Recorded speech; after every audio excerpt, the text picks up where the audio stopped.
So who did the gang stalkers target? I'm going to talk about that. So everyone who's a targeted individual, uh, sometimes they ask the question, they say, why are these people following me? And the people who are in control of this are telling everyone that that person has committed some horrible crime and somehow they got away with it. There wasn't enough evidence. So they need to be followed 24/7 all the time. So is this true? Are these targeted individuals, are they really child molesters? Have they kidnapped somebody? Have they beaten someone and somehow got away with it? And it wasn't reported to the police, but somehow there's evidence which can't be used, or somebody saying this which can't be used. Because that would be a good thing, right? To punish these people.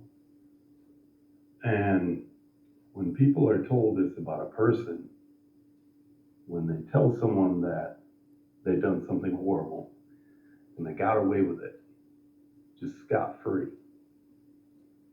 it pisses them off and it gets them motivated to go after this person. And from that point on, if you say, well, we're going to do this horrible thing to this person, this targeted individual, it seems like, well, that's a good thing now, right? Because doing something bad to someone who, is a horrible person is a good thing. And a lot of people would say that. So I just want to ask the question, what type of people are these? And I'm speaking to the people who gang stalk, whatever they want to call themselves, And I'm not angry that they think that they're doing something right, because I do believe that they think they're doing the right thing. Okay. So we're not really in control of how they're thinking and what they're being told. But I do know what they're being told is not the truth. Okay. Just want to show you someone that they don't follow. I'm going to show you what type of person they don't follow. So I thought this was interesting. Okay.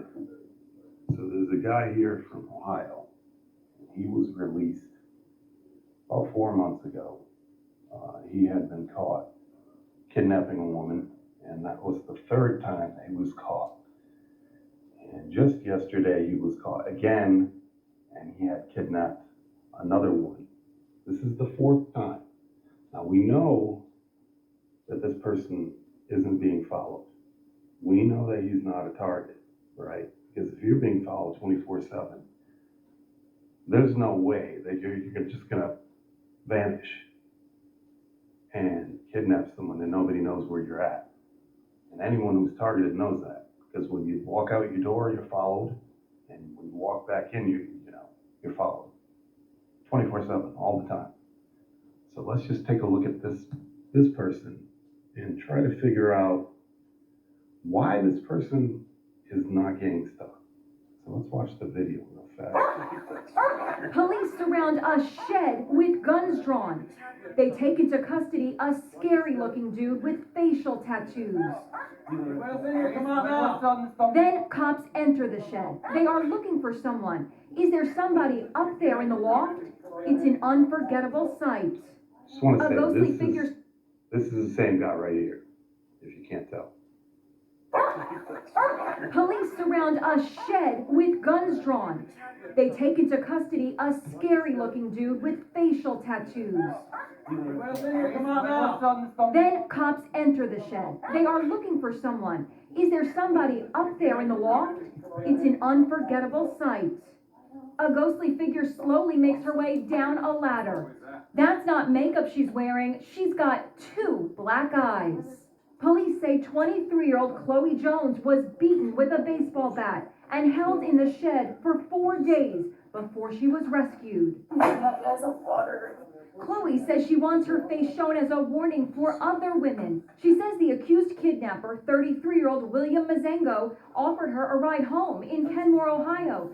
She made the mistake of accepting and ended up in the shed where she was beaten. It turns out Chloe Jones wasn't his first kidnapping victim. He was convicted of kidnapping another woman in Ohio in 2017, but was released after serving only 18 months in prison. Now that victim, Mackenzie Maston, is speaking out. And the police were able to come in and swarm him, and the whole time during when he was getting in the cop car and everything else, he was screaming that he was going to finish what he started. When you saw her black eyes, did you have those same black eyes? Yes, it was one of the most scariest experiences of my life. I just can't believe that law enforcement and the court system is allowing him to keep reoffending.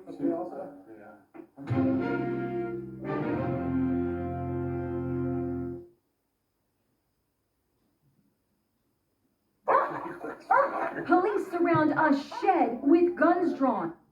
Okay, so we just watched that. But this person has done this 4 times, right? So if these people are trying to do some sort of community policing and to follow around dangerous people, why are they not following people like this? Why are they not following career criminals that just keep committing the same crime over and over again? So let's just read this article here. The information that it has here says that William Mazingo, 33, has been to prison 4 times for kidnapping and torturing young women. And just last month he did this again. Okay, 4 times. So why are these people not following, people like this? You need to ask yourself that question. To me, it's pretty clear that they don't care about people committing crimes.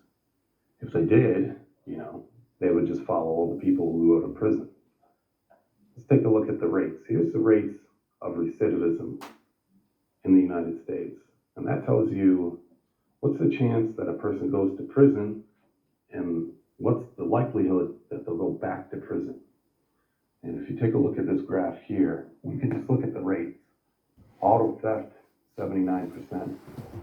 Possessing stolen goods, 77%. Larceny, 75%. Rape, 46%. Murder, 41%.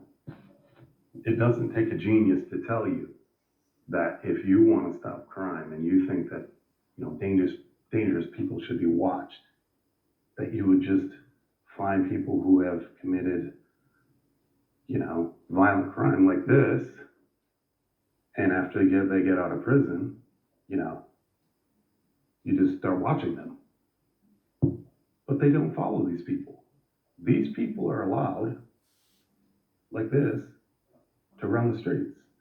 And it always has to be someone like me or someone else that you might see on this website who doesn't have a criminal record, or they hardly have anything. Like me, for instance, I have a DUI when I was 19, and I'm almost 40 years old now, and I have nothing in between.